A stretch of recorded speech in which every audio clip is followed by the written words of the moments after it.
जी की जय।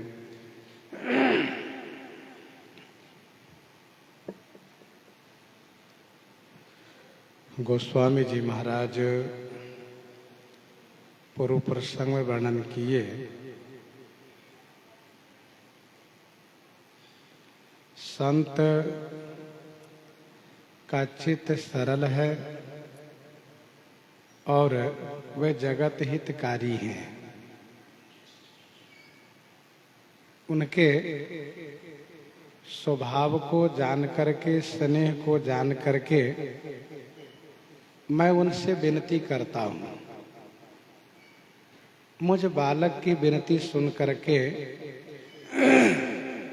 आप श्री राम जी के चरण में प्रेम प्रदान कीजिए।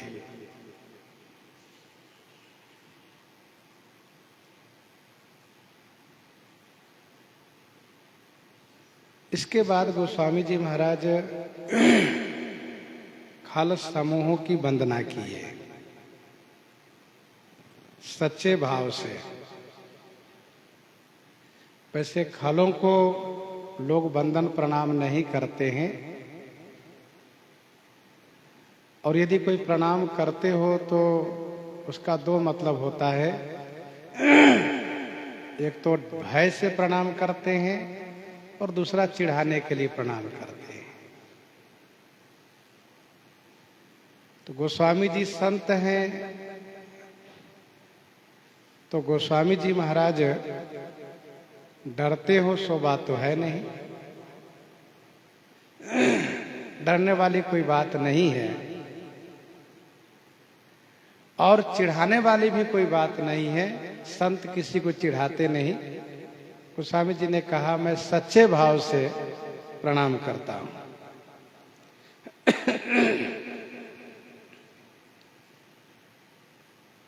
खल का लक्षण क्या है? कहा जो जे बिनु काज दाहिने हु बाएं,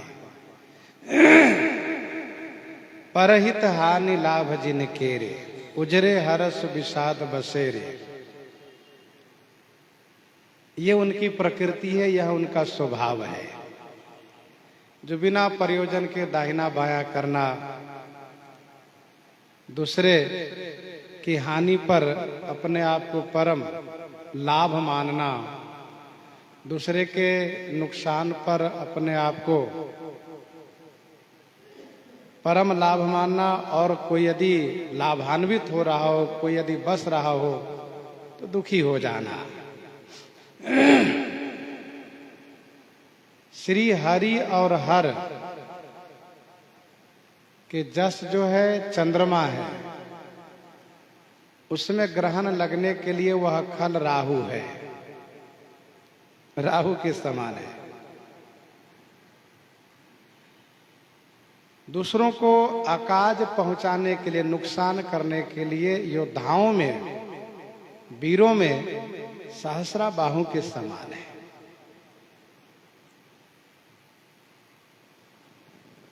दूसरे के दोष देखने में, दूसरों के दोष लखने में सहसाखी हैं, हजार नेत्र वाले हैं।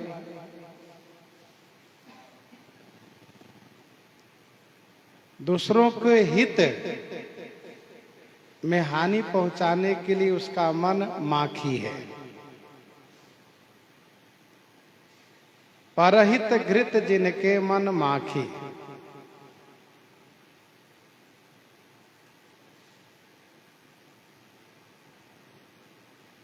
एक और भी इसका अर्थ है।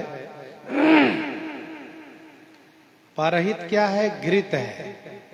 परहित घी के समान है। घी जीवन उपयोगी है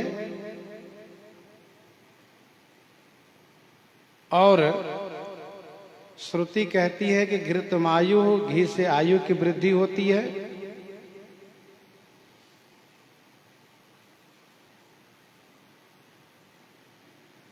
आयुर्वै घृतम भवति, और मनुष्य को आयु सर्वाधिक प्रिय है। आयु सर्वाधिक प्रिय है। तो घी जो है परहित के समान है, लेकिन मक्खी के लिए जहर है। मक्खी के लिए जहर है। मक्खी घी में पड़ने के बाद बच नहीं पाती है। वैसे ही जो खल है उसके लिए परहित घृतवत जहर है। परहित घृत जहरवत है, उसको जहर महसूस होता है। अर्थात परहित से उसको प्रसन्नता नहीं होती है, उसको बड़ी पीड़ा होती है, बहुत कष्ट होता है। दूसरों को हित कैसे हो गया। तो परहित घृत जिनके मन माखी। पहला अर्थ तो स्पष्ट है कि परहित रूपी घृत में जिसके मन मक्खी के समान है। मक्खी घी में पड़ती है तो लोग मक्खी को निकाल के बाहर कर देते हैं, घी उससे अपवित्र नहीं होता है। वैसे ही यदि परहित में वह मक्खी बन करके पड़ता है तो लोग उसको उपेक्षा करते हैं, किनारे करते हैं, चित्त से उतार देते हैं। इसकी आदत ही ऐसी, छोड़ो जाने दो, इसकी बात में मत आना। परहित घृत जिनके मन माखी, तेज कृषानु रोष मही शेषा,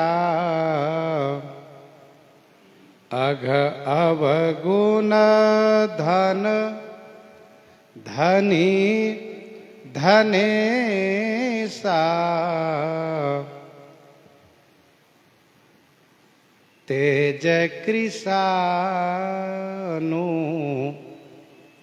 तेज में, वैभव में, बल में वह कृषाणु अग्नि के समान है। रोष गुस्सा करने में महिषेष। महिषेष का दो अर्थ है। महिषेष माने यमराज, महिष के ईश, भैंसे के ईश, यमराज की सवारी भैंसे की है महिषेष। दूसरा अर्थ है महिषेषा माने महिषासुर। तेज में, बल में वह अग्नि के समान है।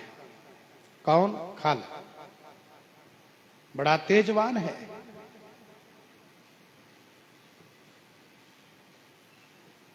रोष में, गुस्सा करने में महिषेष के समान है। अघ अवगुण धन धनी धनेसा। अघ माने पाप और अवगुण रूपी धन के धनी माने धनिक है, मालिक है, स्वामी है। धनेसा माने कुबेर के समान। पाप और अवगुण रूपी धन के धनिक है, धनी है। जैसे रुपये के धनी हो, सोने मनी के धनी हो, अन्न के धनी हो, जो जिस वस्तु को अधिकता से प्राप्त कियो हो वह उसके धनी है। कोई बल के धनी है, कोई विद्या के धनी है, कोई यश के धनी है, कोई पराक्रम के धनी है, अलग अलग धनी। तो ये खल जो है ये अघ अवगुण धनी, अघ अवगुण रूपी धन के धनी है। इनके पास कौन सा धन है? पाप और अवगुण। ये उसके धनी है। ये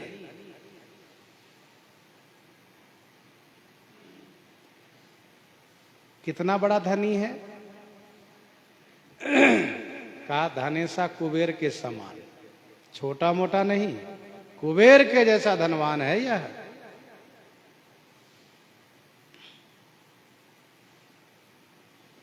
तेज कृषाणु रोष महिषेषा।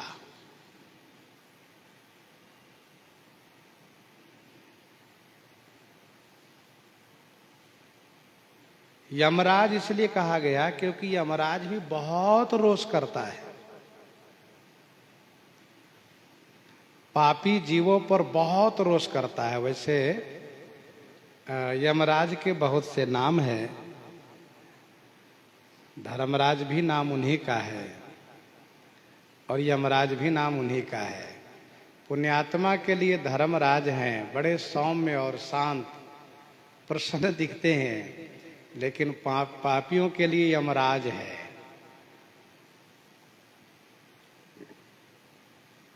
इनके दूत, यमराज के दूत जब उपस्थित होते हो तो वैसे जल्दी उपस्थित होते नहीं। उपस्थित कब होते हैं? जब मृत्यु का समय आता है। ये उपस्थित होते हैं तो जीव शरीर से बरबस निकलता है। वैसे चाहे जितनी पीड़ा हो, जितना क्लेश हो, जीव शरीर से निकलता नहीं है, पड़ा रहता है इसी में। लेकिन यमदूत जैसे सामने हो वैसे तुरंत तैयारी हो जाती है। यमदूत कहा चलो, और तुरंत वो पास लिए रहता है, तुरंत बांधता है, चलो, चल देता है। फिर वह कोई प्रतीक्षा नहीं, किसी के मिलने की प्रतीक्षा नहीं, कुछ कहने सुनने की प्रतीक्षा नहीं, किसी का कोई इंतजार नहीं, चलो। और फिर वहां जाने के बाद यमराज बहुत गुस्सा करते हैं, रोष महिषेषा। क्यों गुस्सा करते हैं बताओ? तुम्हें इतना बढ़िया मौका मिला, भजन नहीं किए, अब तुम्हें मैं दंडित करूंगा। चित्रगुप्त देखो, इसके बारे में लेखा जोखा करो। देख करके चित्रगुप्त जैसे हिसाब देता है, वैसे ही यमराज उसको तुरंत नरक में भेजते हैं कि चलो। रोष महिषेषा, महिषे की सवारी है यमराज की, इसलिए कहा महिषेषा माने यमराज। दूसरा अर्थ है महिषासुर। पुराणों में कथा है इनकी, रंभ नामक दैत्य के पुत्र है महिषासुर।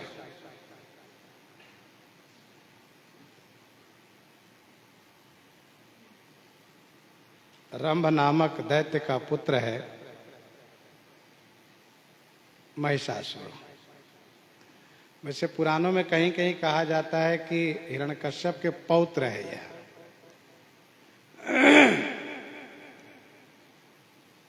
और ध्यान रखिएगा, हिरण्यकश्यप के और भी बेटा था, इसमें प्रहलाद महान भागवत हुए। ये किसी और बेटे का बेटा है, अनुहलाद ऐसा कुछ नाम आता है उसके बारे में। तो वैसे रंभ दैत्य का पुत्र ऐसा माना जाता है।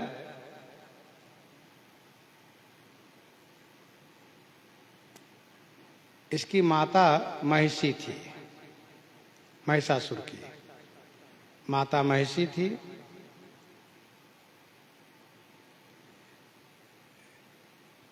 भैंसे का आकार, भैंसे का रूप धारण कर लेता था। भैंसे के रूप इसको बहुत अच्छा लगता था और बहुत उग्र बन के रहता था।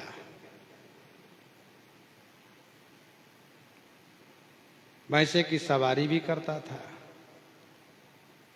भैंसे के रूप में अक्सर दिखता था ये। इसने हिमालय पर तप किया।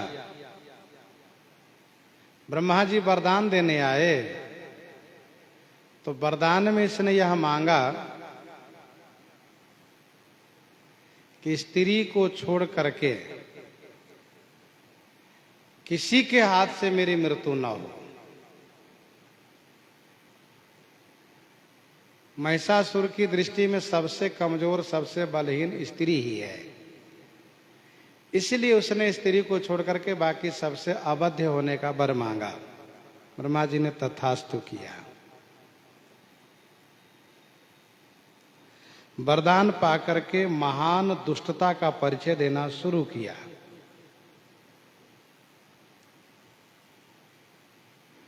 इंद्रादि देवताओं को जीत लिया और इसी को मारने के लिए श्री कालिका देवी का अवतरण हुआ। महामोह महिषेष विशाला राम कथा कालिका कराला, महामोह महिषेष विशाला, राम कथा कालिका कराला।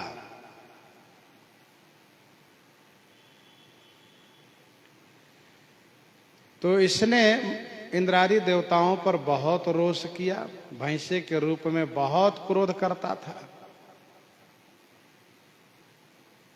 सिंह से, पूंछ से, पैरों से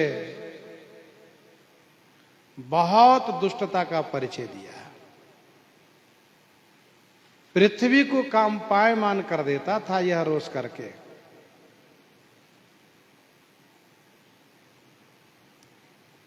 तो वैसे खल रोष करने में यमराज के समान है, अथवा तो महिषासुर के समान है, और तेज में कृषाणु माने अग्नि के समान है। पाप और अवगुण रूपी धन के धनी में कुबेर के समान है, कुबेर के समान है। खल अघ अगुण साधु गुण गाहा, खल अघ अगुण साधु गुण गाहा, उभय अपार उदधि अवगाहा। साधु की गुण कथा जिस प्रकार से अनंत अवर्णनीय है, वैसे खलों का अघ अवगुण भी अनंत है, अवर्णनीय है। ये धानेसा कुबेर कौन है? कहा ये रावण के बड़ा भाई है। श्री ब्रह्मा जी इनको धनाध्यक्ष पद पर प्रस्थापित किए हैं, धन के मालिक हैं, त्रैलोक के धन के स्वामी श्री कुबेर ही हैं।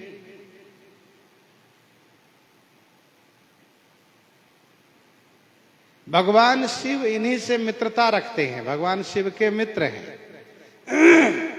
शिव जी भले अपने पास कुछ न रखते हो, लेकिन इनके मित्र के पास सब कुछ है। अच्छा, भगवान शिव भी महान है, मित्र का सम्मान बनाए रखते हैं, स्वयं उनके पास भिक्षा लेने जाते हैं। ऐसा नहीं कि कुबेर मित्र हैं तो कुछ ज्यादा ही धन वैभव लेकर के हम बड़े वैभववान बन जाए, सो नहीं, अपने उसी रहने में रहते हैं। हाँ, जिसके ऊपर अनुग्रह किए, कृपा की, आशीर्वाद दिए, आशीर्वाद दे दिए, चिंता मत करो, मेरा मित्र कुबेर है, सब मिलेगा। तो अघ अवगुण धन धनी धनेसा, और उदय के तु सम हित सब ही के, कुंभकर्ण सम सोबत नीके, उदय के तु समहित सब ही के। सब ही के हित में नुकसान पहुंचाने के लिए, हानि पहुंचाने के लिए केतु के समान इसका उदय होता है। उदय केतु सम हित सब ही के।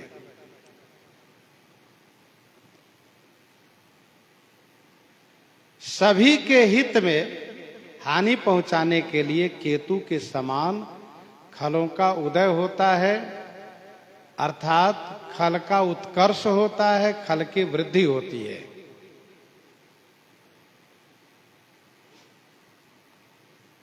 कुंभकर्ण सम सोबत नीके, कुंभकर्ण सम सोबत नीके, कुंभकर्ण के समान खल का सोते रहना सबके लिए नीके माने अच्छा है। कुंभकर्ण सम सोबत नीके, सभी के लिए अच्छा है। खल की वृद्धि, उदय माने उत्कर्ष होना, वृद्धि होना, धान बल बढ़ना, ये केतु तारा के समान है। दुष्ट उदय जग आरत हेतु, दुष्ट उदय जग आरत हेतु, जथा प्रसिद्ध अधम ग्रह केतु, जथा प्रसिद्ध अधम ग्रह केतु।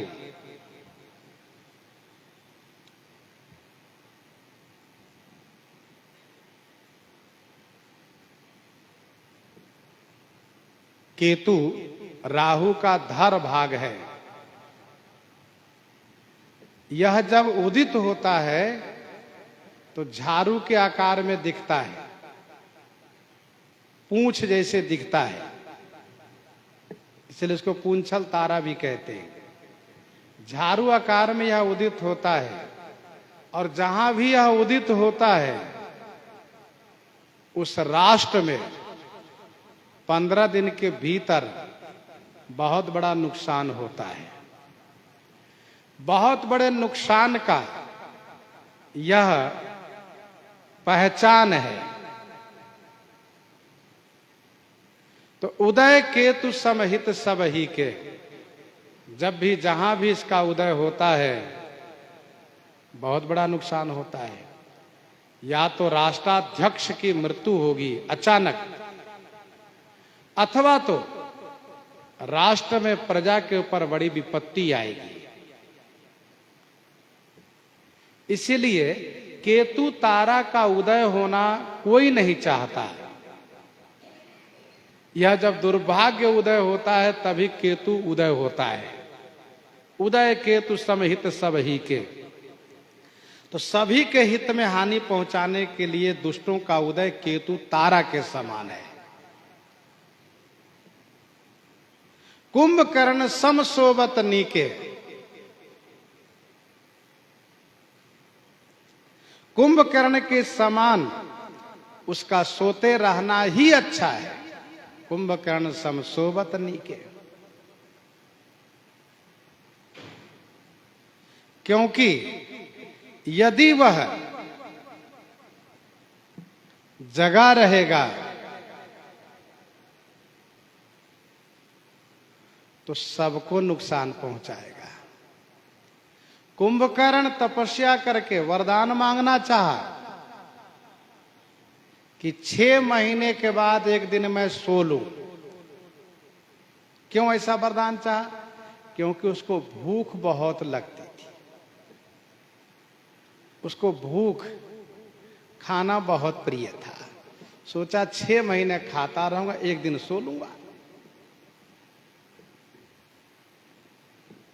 श्री ब्रह्मा जी उसके पास गए, उन्होंने सोचा यह यदि नित्य खाता रहा तो मैं संसार का विकास नहीं कर पाऊंगा, क्योंकि जितना बनाऊंगा उतने में इसको पेट भी नहीं भरेगा।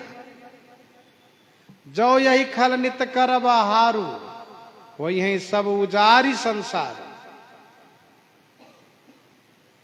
ब्रह्मा जी बड़े चक्कर में पड़ गए। ब्रह्मा जी मनोभाव से समझ गए क्या चाहता है यह। अच्छा, अब तक कहा, अब तक तपस्या कर रहा था, इसलिए साधना कर रहा था, थोड़ा बहुत खा लेता था, साधना कर रहा था। लेकिन अब इसका उद्देश्य केवल यही है कि वरदान मिले और मैं खूब खाऊं। श्री सरस्वती जी ने उसकी बुद्धि को फेर दिया। उसने कहा, ब्रह्मा जी मुझे वरदान दीजिए 6 महीने तक सोता रहूं, एक दिन जब। ब्रह्मा जी ने कहा तथास्तु, तथास्तु, तुरंत। रावण के लिए तो कहा कि तुम जो मांग रहे हो उस पर फिर से विचार करो, लेकिन कुंभकर्ण के लिए कुछ नहीं कहा। तथास्तु, बहुत अच्छा हुआ, कम से कम 6 महीना सोता, 6 महीने तक सोता रहेगा, तब तक मैं बहुत कुछ बना लूंगा। करई पान सोबई खटमासा, जागत होती हूं पुरत्रासा। जो दिन प्रति आहार कर सोई, विश्व वेग सब चौपट होई। तो ऐसा यह कुंभकर्ण है। तो खल कुंभकर्ण के समान है, वह केवल खाने में लगा है। इसीलिए गोस्वामी जी ने कहा खल लोग कुंभकर्ण के समान सोते रहे तो यही अच्छा है।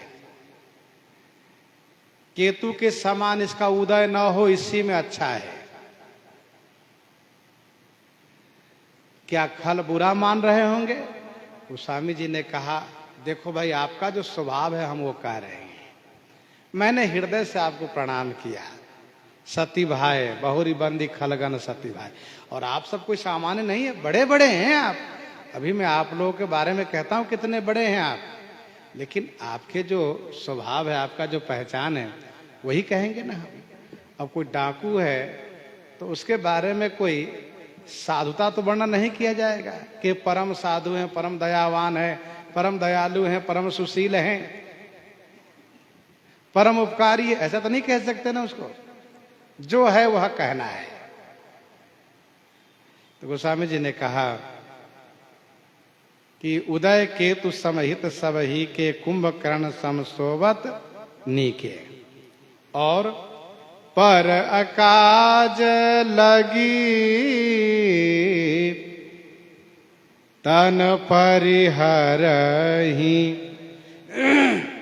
जिमि हिम उपल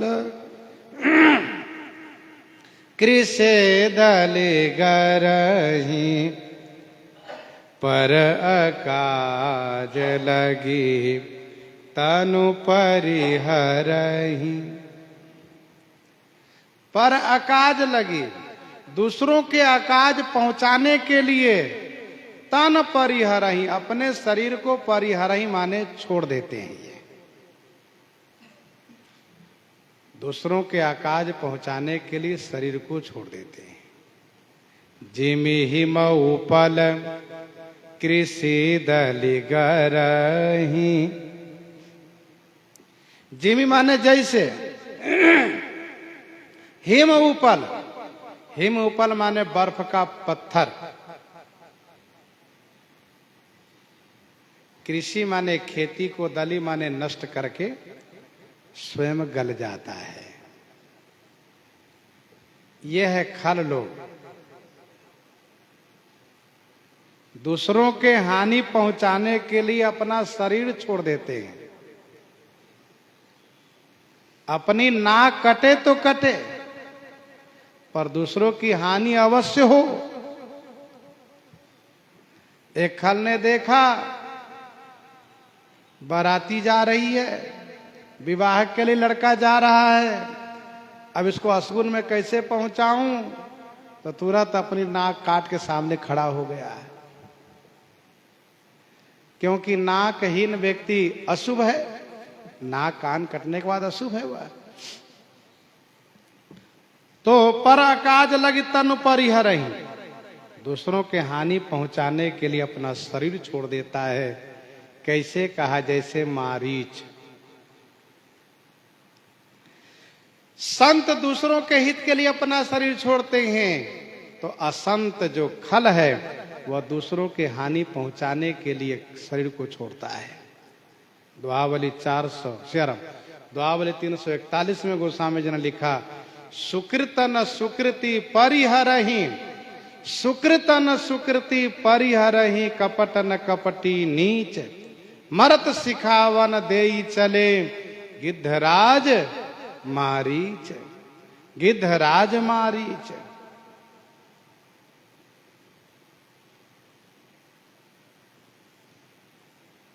पर अकाज लगी तनु परिहरहि।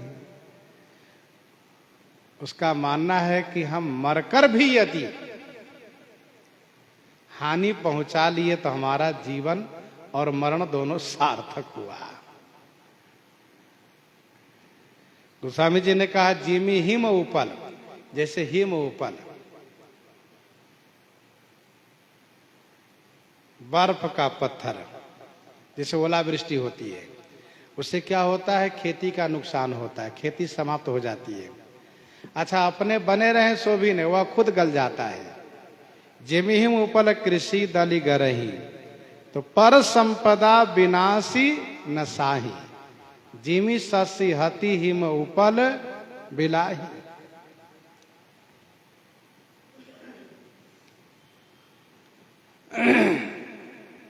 अब गोस्वामी जी कहते हैं, बंदौ खल जस शेष सरोसा,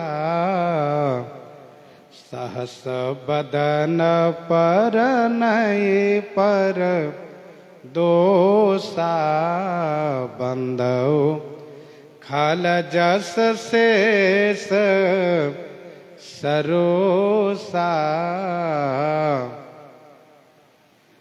बंदव खल जस शेष सरोसा, सहस बदन बर नहीं पर दोसा।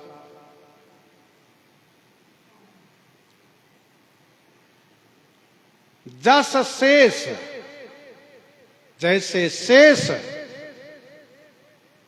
के समान मान करके मैं खल को बंधन करता हूं।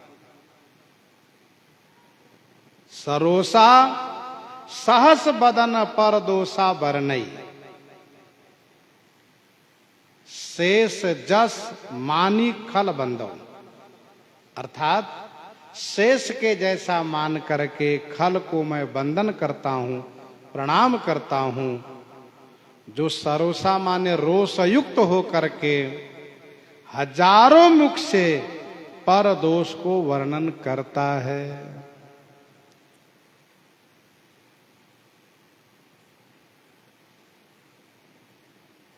वैसे सरोसा शब्द है, सहरोसा होता तो अर्थ किया जा सकता था कि हर्ष सहित, सरोसा है।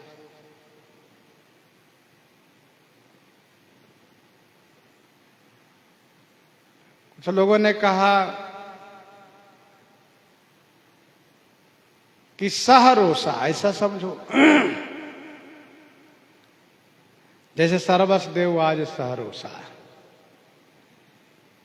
लेकिन शब्द स्पष्ट है सरोसा। आप इस तरह समझ लीजिए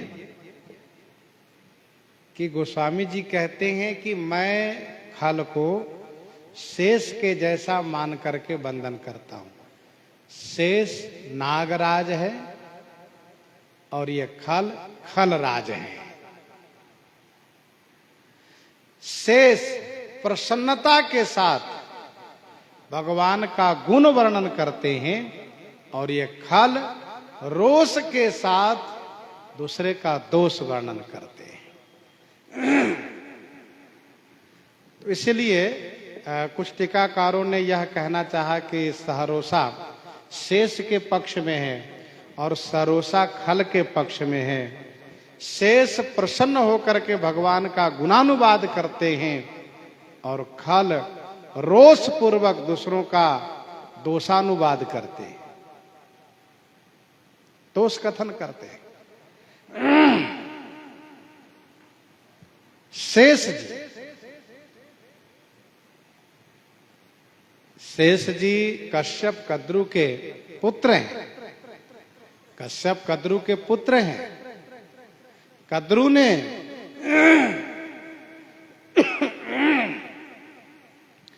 अपने पुत्रों से कहा कि तुम लोग सूर्य के घोड़े के पूंछ में लिपट करके काले बन जाओ, उसके पूंछ को काला दिखाओ। तो जिसने आज्ञा मानी उस पर तो प्रसन्न हुई, जिसने आज्ञा नहीं मानी उस पर नाराज होकर के कहा कि तुम मारे जाओगे, जन्मे जय के सर्पेष्टि यज्ञ में नष्ट हो जाओगे, समाप्त हो जाओगे। इस प्रकार से श्राप दिया। तो शेष जी ने सोचा कि मैया ने श्राप तो दिया है, इन श्राप से बचने के लिए एक ही उपाय है, भजन। खूब भजन किया, तपस्या किया। ब्रह्मा जी प्रसन्न हुए, वरदान देने आए।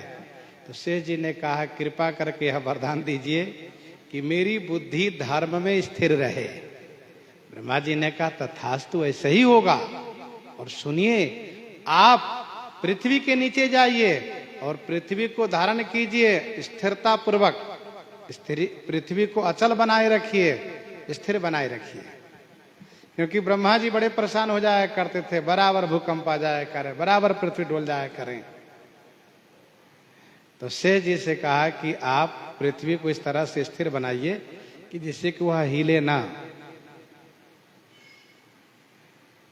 तब जल के ऊपर पृथ्वी थी, प्रायः डोलती थी, डगमगाती थी।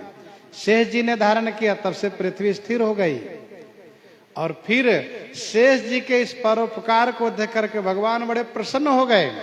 कहा सुनिए, मैं आपको सेज बना करके लेटना चाहता हूं। कहा तो बड़ी अच्छी बात है, मेरे लिए सौभाग्य की बात है। तो भगवान नारायण उनको सेज बनाकर, पलंग बनाकर लेट गए। शांताकारम भुजग शयनम पद्मनाभम सुरेशम।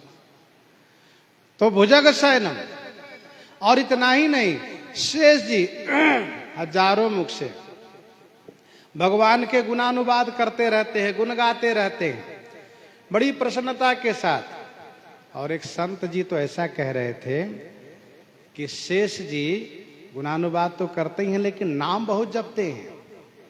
कहा कि वे राम राम नहीं, केवल बीज मंत्र का जाप करते, राम का जाप करते।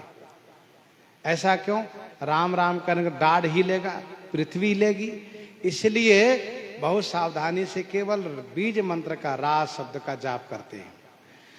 अब जरा सोचिए कि बीज मंत्र का जाप करते हैं तो स्वाभाविक मुंह से लार टपकता है, और जब वो मुख बंद नहीं होगा तो लार टपकेगा ही।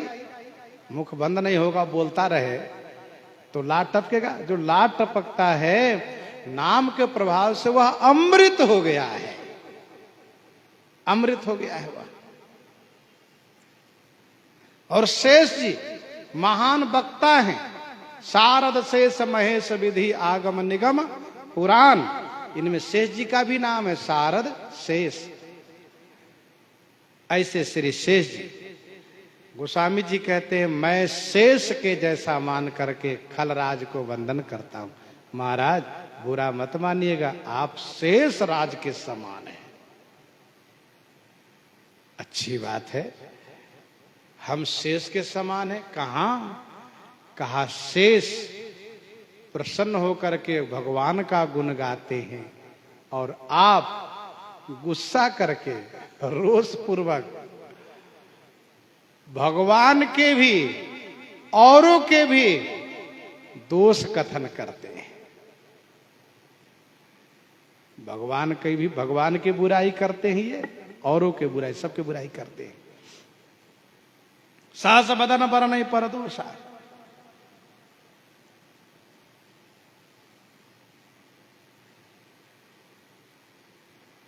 अर्थात ये हमेशा दूसरों की बुराई, भगवान की बुराई, संतों की बुराई, औरों की बुराई करते रहते हैं। विनय पत्रिका 143 में गोस्वामी जी ने लिखा, विनय पत्रिका 143 में, आप पाप को नगर बसावत, आप पाप को नगर बसावत, सही न सकत पर खेरो, सही न सकत पर खेरो। आप पाप के नगर बसावत, सही न सकत पर खेरो। ऐसे होते हैं खाला।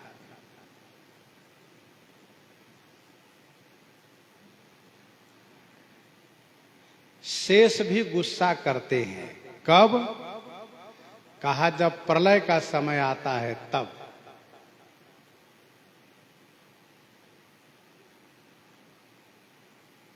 कवितावली सुंदरकांड 20 पद में गोस्वामी जी ने लिखा है, शेषमुख आनल बिलो के बार बार है, शेषमुख आनल बिलो के बार बार है।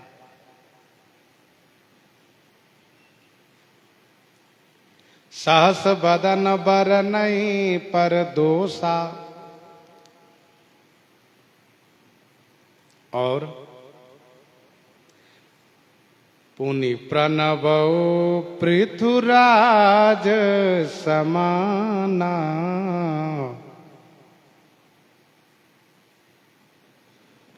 पर अघ सुनाई सहस दस काना। शेष जी की जो कथा आपने सुनी है कि इन्होंने तपस्या की, ब्रह्मा जी वरदान दिए, यह कथा महाभारत आदि पर्व की है, शेष जी की कथा। और आगे पुनि प्रणव पृथुराज समाना। पर अघ सुनाई सहस दस काना। पाताल के राजा नागराज शेष जी, पृथ्वी के राजा श्री पृथु जी, और स्वर्ग के राजा से अब क्या चाहिए, लेकिन थोड़ा अंतर जरूर है। पुनि प्रणव पृथुराज समाना। पुनि माने फिर, महाराज पृथुराज के समाना मान करके प्रणाम करता हूं। पुनि पृथुराज समाना प्रणव। पुनि माने फिर, पृथुराज के समान मान करके मैं प्रणाम करता हूं। पर अघ सुनई सहस दस काना। जो पर अघ 10 सहस काना सुनई। जो पर अघ मान दूसरे के पाप को 10,000 कान से सुनते हैं। ये खल नागराज के समान 1000 मुख से है, तो एक ही मुख, लेकिन बड़ा उत्साह रहता उनमें, रोष में भर करके 1000 मुख जैसे दूसरे का दोष वर्णन करते हैं, थकते नहीं कभी है। और पृथुराज के समान हो करके दूसरे के पाप को 10,000 कान से सुनते हैं। है तो 2 ही कान, लेकिन 10,000 कान बद सुनते रहते हैं। अच्छा, खल को दूसरों की बुराई करनी हो तो क्या रात क्या दिन अखंड वक्ता बने कथा कहेंगे, ये थक नहीं सकते। और पाप भी सुनना हो तब भी सुनते रहे, सुनाते रहो, कोई नींद नहीं, कोई भूख नहीं, कोई प्यास नहीं, बहुत उसको सुख मिलता है। पर अघ सुनई सहस दस काना।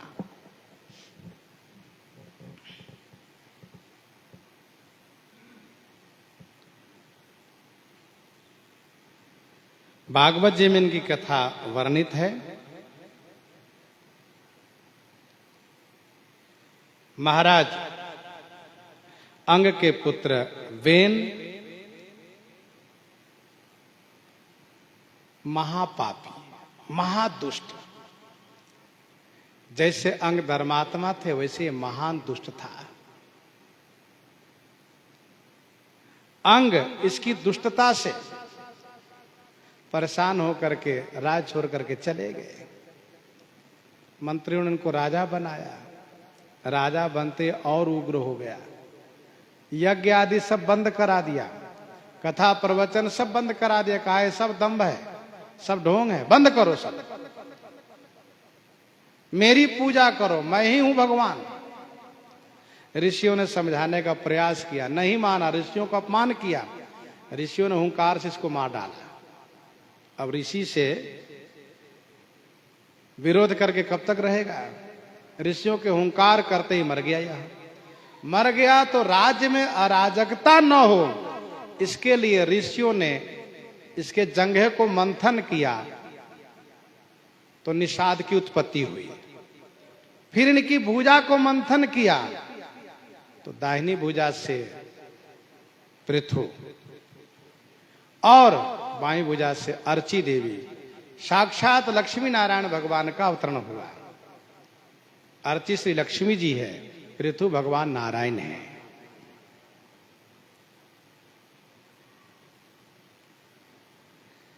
भागवत जी में स्पष्ट वर्णन है। कवच, तलवार, अजगव धनुष लिए हुए प्रकट हुए।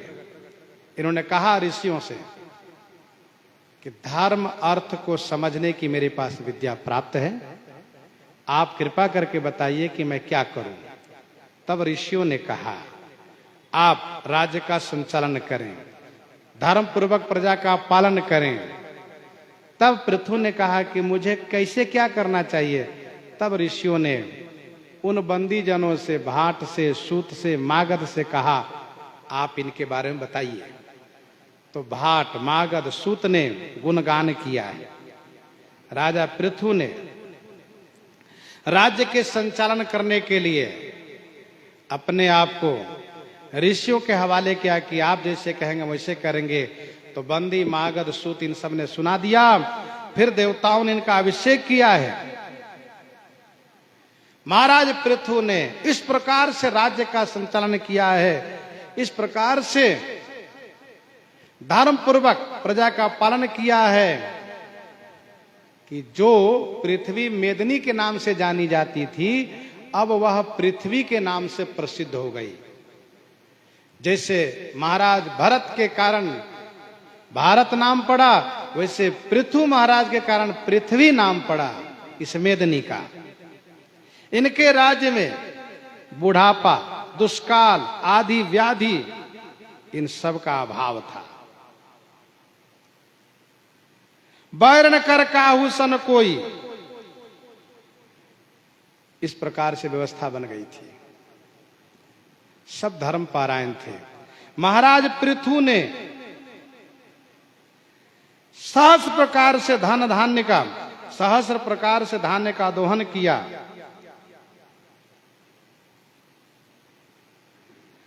और नगर, गांव, खेती सबका विस्तार किया।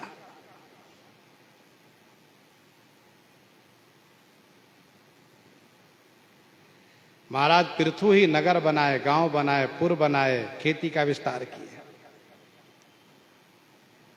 अंत में महाराज पृथु ब्रह्मावर्त क्षेत्र में श्री सरस्वती के तट पर, श्री सरस्वती नदी के तट पर 100 अश्वमेध यज्ञ करने का संकल्प लिया। 100 अश्वमेध यज्ञ करने का संकल्प लिया। 99 यज्ञ पूरा हो गया। 100वां यज्ञ इंद्र ने पूरा नहीं होने दिया। इंद्र ने छल कपट किया। पृथु महाराज नाराज हो गए।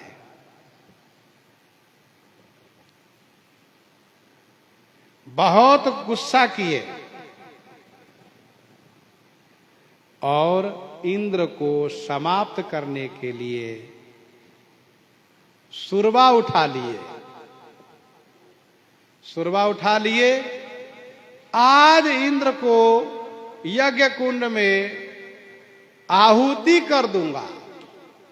बहुत दुष्ट है इंद्र, उसको आज समाप्त कर दूंगा। ब्रह्मा जी महाराज घबराए, प्रकट हुए। पृथु, ऐसा नहीं करो आप। ब्रह्मा जी समझाए, इंद्र को बुलाए, दोनों में मित्रता कराए। और ब्रह्मा जी ने कहा, आप तो पूर्ण काम है, क्यों चिंता करते हो आपको क्या चाहिए। फिर यज्ञ के समापन पर जैसे स्नान किए तो भगवान प्रकट हुए। और जहां भगवान आए फिर क्या कहना है, सब देवता प्रकट हो गए। पृथु महाराज, आपने जो किया है वह कोई नहीं कर सकता। धर्म पूर्वक प्रजा का पालन, धर्म का विस्तार, आप मांगिए क्या चाहिए आपको। पृथु जी ने हाथ जोड़ करके कहा, प्रभु मेरी यही इच्छा है। ये जो 2 कान है ना, यदि मैं कहूं कि इसको 10,000 कान बना दीजिए तो कहां, इतनी जगह कहां यहां पर है। इसलिए 2 कान में ही 10,000 कान की शक्ति भर दीजिए और इस कानों से मैं आपकी कथा सुनता रहूं, आपके चरित्र श्रवण करता रहूं, कथा अमृत का पान करता रहूं। जिनके श्रवण समुद्र समाना, कथा तुम्हारी सुभग सरिनाना, भर ही निरंतर हो ही न पूरे, तिनके ही तुम कह गृह रूरे। ठाकुर जी प्रसन्न हो गए, तथास्तु कहा। तो श्री पृथु जी महाराज भगवान की कथा 10,000 कान से सुनते हैं, और ये खल महाराज 10,000 कान से दूसरों के पाप कथा, बुराई को सुनते हैं।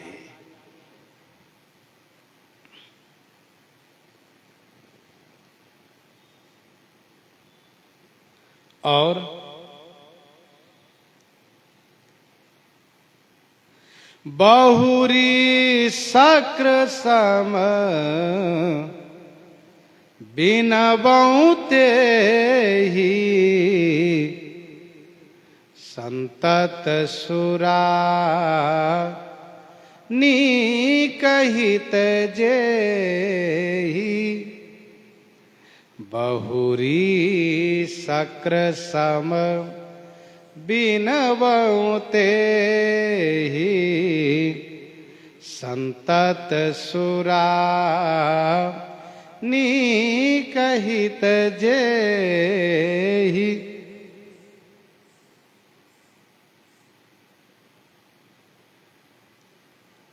बहुरी शक्र सम बिनबऊ तेहि।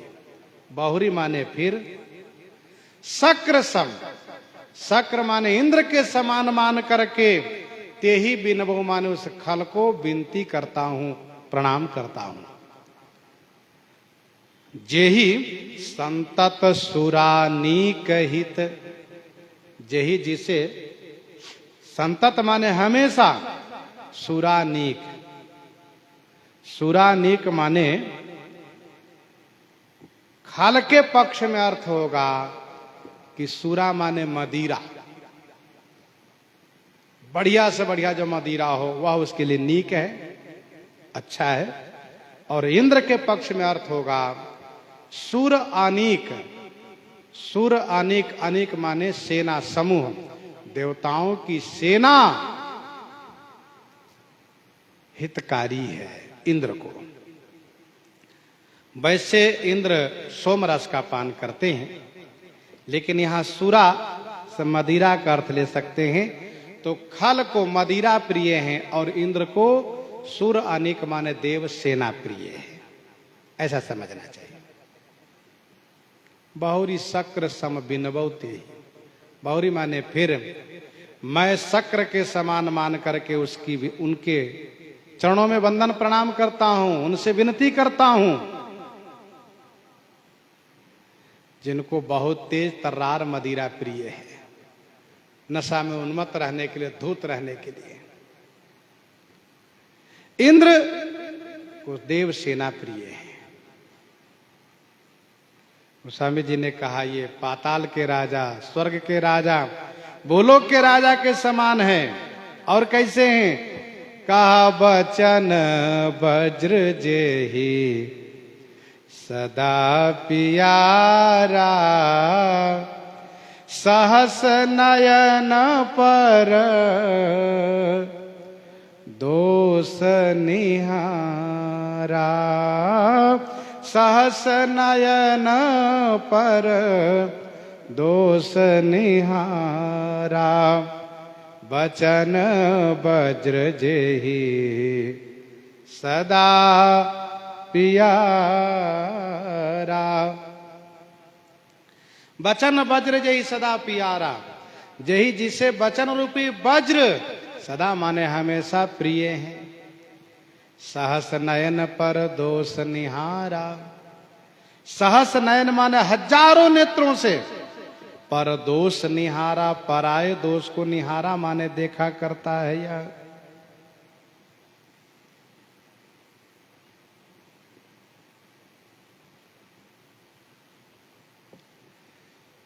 इंद्र को वज्र प्रिय है, खल को क्या प्रिय है? कहा बचन रूपी वज्र, बचन वज्र जय सदा प्यारा।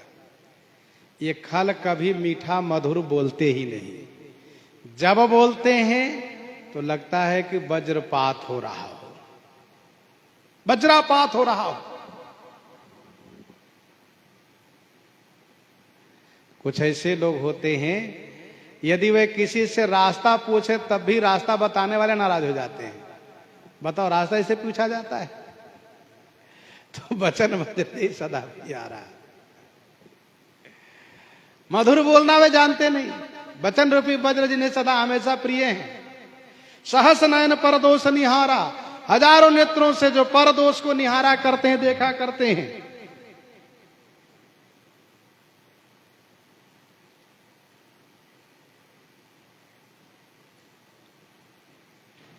तीन देवता का नाम लिए, अग्नि, कुबेर, इंद्र।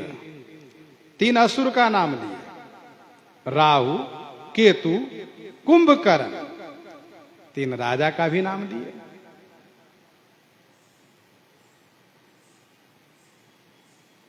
शेष, पृथु और देवराज। और ये त्रैलोक में रहने वालों के समान है।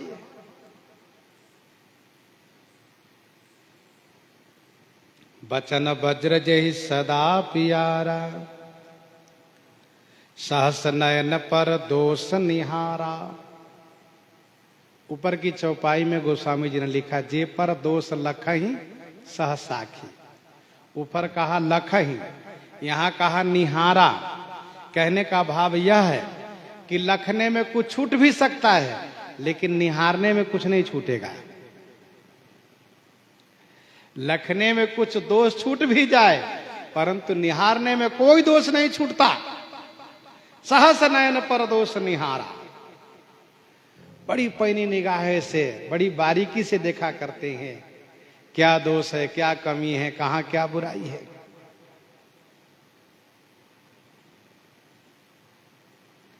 उदासीन अरिमीत हित, सुनत जरहि खल रीति। जानि पानि जुग जोरी जन, बिनती करई सप्रीति। बिनती करई सप्रीति। उदासीन अरि मीत हित। उदासीन, उदासीन उसे कहते हैं जो शत्रुता व मित्रता दोनों में से कुछ न रखते हो, न लेना न देना, कोई मतलब न रखते हो, उदासीन। अरि माने शत्रु, मित माने मित्र। उदासीन शत्रु और मित्र के हित सुन करके, इन तीनों का हित सुन करके जल भूनते हैं, जल उठते हैं, मानो उसके शरीर में आग सी लग जाती है। यह खल रीति, यह खल की रीति है, खल की रीति है, खल का पहचान है। यह जान करके, जानी जानी जन जुग पानी जोरी, सप्रीति विनती करई। हे खल महाराज, आपके स्वभाव को मैं जानता हूं। आप कहेंगे जब मेरे बारे में जानते हो तो काहे प्रणाम करते हो? प्रणाम करने से कुछ नहीं मिलने वाला है। प्रणाम करो तब भी मैं तुम्हारे साथ वही करूंगा जो सबके साथ करता हूं। गोस्वामी जी ने कहा, मैं जानता हूं और मैं आपसे अपेक्षा भी नहीं रखता हूं कि आप मेरे साथ भलाई कीजिए ना। आप जैसे वैसे रहिए, आप वही कीजिए जो करते हैं। मैं यह जान करके, और सुनिए, दोनों हाथ जोड़ करके, जैसे मैं संतों की वंदना किया हूं वैसे आपको भी, आप खल को भी जानी जुग पानी माने दोनों हाथ जोड़ करके, यह दास तुलसीदास सप्रीति माने प्रेम पूर्वक। ऐसा मत सोचिए कैसे प्रणाम कर लिया, हाथ जोड़ करके सच्चे भाव से प्रेम पूर्वक मैं आपसे विनती करता हूं, प्रणाम करता हूं। जरा सोचिए, ऐसी उदारता श्री तुलसीदास जी के छोड़ करके और किस में है? जो दुष्टों के साथ इस प्रकार से साहबता का परिचय दिए, मतलब उनके दोषों को कहते हुए और उनसे बड़े प्रेम के साथ विनती किए, बड़े प्रेम के साथ प्रणाम किए। मानो गोस्वामी जी यही तो शिक्षा दी है हम लोगों को। साधु बनना चाहते हो ना, तो साधु बनने के लिए ध्यान रखो, केवल सज्जनों के ही भलाई नहीं, दुर्जनों की भलाई की कामना करो। अर्थात दुर्जनों के साथ भी साहबता का परिचय दो, तब नाम होगा क्या? भलो भला यही पै लहई लहई नीचा यही नीच, सुधा सराहिए अमरता गरल सराहिए मीच। साधु का काम है साहबता बनाए रखना। ऐसा नहीं कि यदि खल के साथ खलता करें और साधु के साथ साहबता, सो नहीं। साधु का मतलब बंदव संत समान चिता, हिता न हित नहीं कोई। प्रसंग को यहीं पर हम आप हृदयंगम करते हैं। आइए श्रवण करते हैं श्री भक्तमाल जी से। श्री राम नाम की गर्जना हो जाए संत भगवान से, जुगल गर्जना हो जाए संत भगवान।